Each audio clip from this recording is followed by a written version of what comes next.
Hey everyone, welcome back to K-Drama Lens. Today's episode is heavy, emotional, and painfully real. We're stepping away from romance, red carpets, and celebrity glow-ups, because right now, the story surrounding Yulong has shaken an entire nation. This isn't scripted drama. This isn't fandom imagination. This is grief turning into anger, silence turning into movement, and thousands of voices rising together to demand justice for a young star gone too soon. Yulong's death, after falling from a building under circumstances fans feel were never fully explained, has become one of the most debated, heartbreaking, and suspicious events the industry has seen in years. What began as shock has now evolved into a wave of public unrest, emotional protests, and a global outcry demanding clarity. People aren't just mourning him, they're fighting for him. The initial announcement of his death felt abrupt, incomplete, and strangely controlled. Fans noticed it instantly. The wording was too polished, too fast, too distant. It didn't feel like a raw response to sudden tragedy. It felt like something prepared, something curated. And that was the moment everything changed. The questions began pouring in. What really happened? Why are the details so vague? Who was there that day? Why is no one talking? And even before anyone organized anything, fans were already gathering in front of Tianyu Media, Yulong's management company. Started with 3 people, then 15, then 50. And before anyone could process what was happening, crowds were forming. Quiet, tearful, holding candles, signs, and flowers. These were not angry mobs. These were fans who loved him, standing in the cold with trembling hands, demanding answers with voices too shaken to stay silent.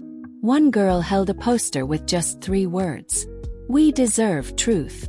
Another fan live-streamed the protest, whispering through tears, "He didn't fall alone. He fell with our hearts." The clip spread across social media like wildfire. And suddenly, these small gatherings outside Tianyu Media turned into symbolic protests that news outlets could no longer ignore. People began chanting softly, "Justice for Yulong. Tell us the truth. No more silence." For many fans, the biggest question wasn't simply how he fell. It was why the silence around the event felt so suffocating. Every answer given to the public felt vague, incomplete, or rushed. Rumors started swirling. Fans claimed posts mentioning his name were being deleted. Search results suddenly shrank. Some hashtags stopped showing up. A few fans even said their accounts were restricted after posting too much about him. And when information begins to disappear, people begin to resist. The censorship claims, real or perceived, lit a fire in the fandom.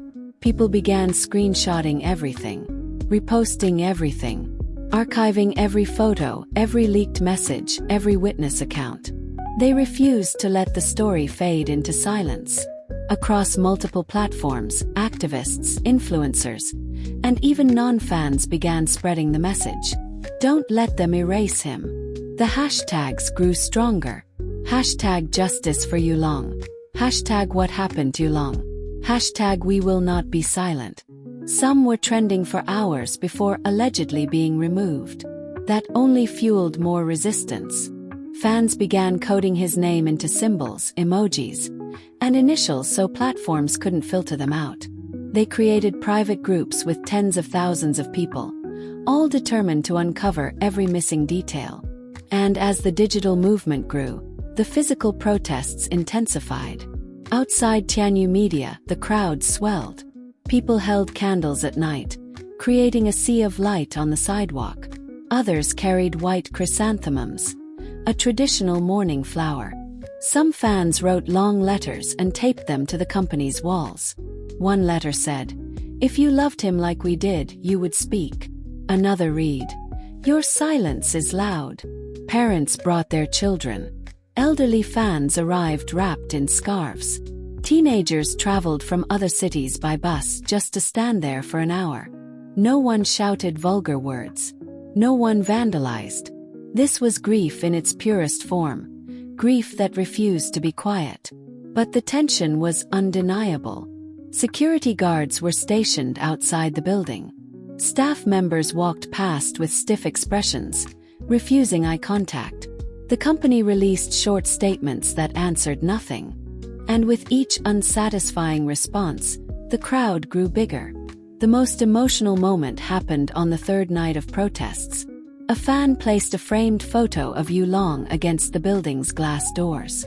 It was a picture of him smiling softly, the kind of smile that felt genuine and warm.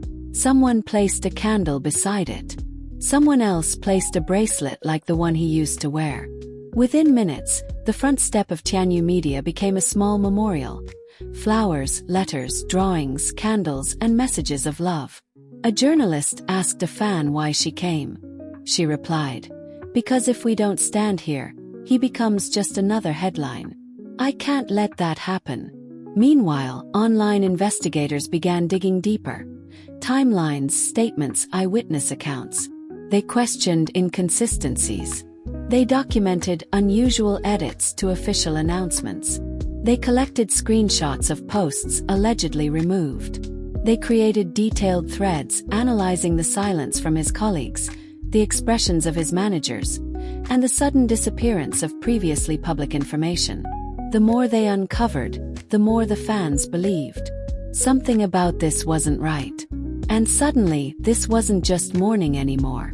It became a movement calling for transparency, a movement demanding accountability, a movement refusing to let a young man's death be swept under the rug.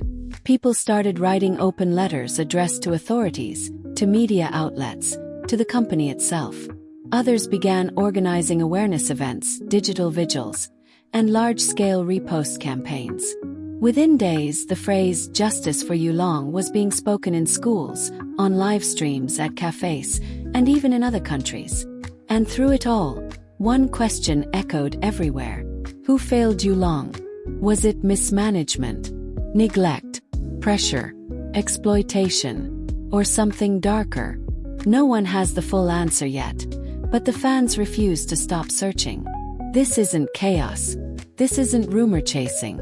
This is a collective demand for truth, for dignity, for respect, for closure.